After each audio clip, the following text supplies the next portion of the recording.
আজকে দেখবেন আপনার যখন চাঁদা চাইতে যান, মানুষ দেয়ার ভাবে উদ্ধার করে দিলাম। আগে দান গ্রহণ করা হতো তারই মঙ্গলের জন্যে। ঠাকুর এখনো সেটা শেখালো, দিয়ে ধন্য হও, ধন্য হতে শিখতে হয়।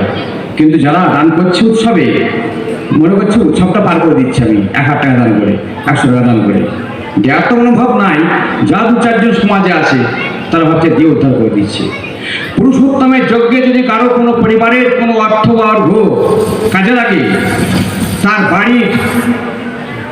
তার বাড়ির রথের চাকা চলতে থাকে, উন্নয়নের চাকা ঘুরতে থাকে, এটাই নিয়ম। কিন্তু সে দান নিতে জানতে হবে, আর দান তাকে দেব এটাও জানতে হবে।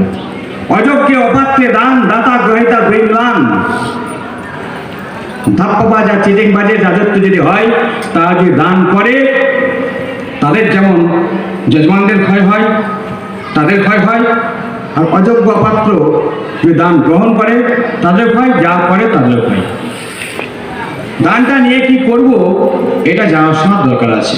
তো যাই হোক, সেই দানের পাত্র যদি আমার স্বয়ং ঈশ্বর হয়, যে মূর্তিতে আমি ঈশ্বরকে পেলাম, পুরুষোত্তম লেটেস্ট পুরুষোত্তম শ্রী ঠাকুর অনুকূল ফুলফুলারটা বেস্ট, তাকে যখন আমি দিচ্ছি, তখন ঠাকুর আমার সমস্ত পাপ তাপে ইষ্টবিধি। ঠাকুর বলছে ইষ্টবিধি ইজ নট দ্য মানি, ইষ্টবিধি ইজ দ্য মেটেরিয়ালিস্টিক ফ্যাক্ট, একটা বাস্তব পদার্থ। এর ভিতর দিয়ে আমাকে পাপ বিমুক্ত করে তুলছে। আমার যেমন অ্যাক্সিডেন্ট হয়েছিল, প্রারব্ধ ছিল, বিগত অনেক পাপ টাপ ছিল, ঠাকুর দয়া করে সব কাটিয়ে দিল। অনুভব করলাম সেখানে গিয়ে, খুব ভাগ্য ভালো আমার যে অ্যাক্সিডেন্টটা হয়েছিল। এই এত সুন্দর অ্যাক্সিডেন্ট না হলে এত সুন্দর এনজয়মেন্ট আমার হতো না। মানুষের দৌড়াতে আমি একটু শান্তি পাচ্ছিলাম না। 3টে মাস সুন্দর একদম তার করে আরাম করে ঘুমিয়েছি, কেউ আমাকে ডিস্টার্ব করেনি, আমি খুব সুন্দর ছিলাম। ঠাকুরের গাড়িতে চেপে সৎসঙ্গ করে বেড়াচ্ছিলাম, বক্তব্য দিচ্ছিলাম। শরীরটাকে কঙ্কাল করে ফেললি, বাঁচবে কি করে? ঠাকুর আমাকে খাইয়ে দিচ্ছিল, অনবার বিশ্বাস করুন। ঠাকুর এখানে মিথ্যে কথা বলছি না, আমি জীবনে কোনো ফল খেতাম না। আমার বাড়িতে ফল পচতো, এই যে স্ট্রবেরি ফবেরি এত শত নাশপাতি, ঠাকুরের কাছ থেকে খাওয়া শিখলাম। এই রেগুলার সৎসঙ্গ করে আমাকে দেখা করবে, তেমন আমি সৎসঙ্গ করে এসে সব দেখা করতাম। নাগর শরীরটাকে কঙ্কাল করে ফেললি, মাঝুই করে। আমি মনে মনে ভাবতাম যে আমার একটা ঘাটটা করতে চেহারা, ঠাকুর এরকম কেন বলে। আর পরবর্তীকালে যখন জ্ঞান ফিরলো, তখন দেখছি আমি বিছানার সঙ্গে মিশে গেছি।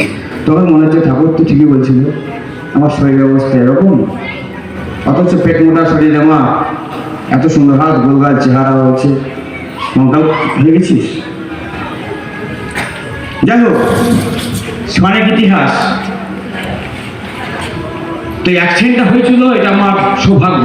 অ্যাক্সিডেন্ট না হলে তার হাতে খেতে পেতাম না, তাকে দেখতে পেতাম না, তার সঙ্গে আলোচনা হতো না, তার গাড়িতে চাপতে পেতাম না, তার নির্দেশে সৎসঙ্গ করতে পারতাম না। তাই এমন কর্ম করতে হবে মৃত্যুকালে যেন সেই ঈশ্বরীয় ভাব আমার মধ্যে থাকে, আপনার মধ্যে থাকে। খুব মুশকিল ব্যাপার। মৃত্যু যখন আমাদের দ্বারে আসে, তো সবচেয়ে কংক্রিট যে অভ্যাসগুলো, সেগুলো কিন্তু চোখের সামনে আসে। অর্থাৎ মনে করুন, আমি সন্ধ্যা 7টা বাজে 2 করে মদ খাই, রেগুলার, মদ নাহলে চলে না। ওই মদ খাওয়ার অভ্যাসটাই মৃত্যুকালীন আসবে, সবচেয়ে কংক্রিট অভ্যাস।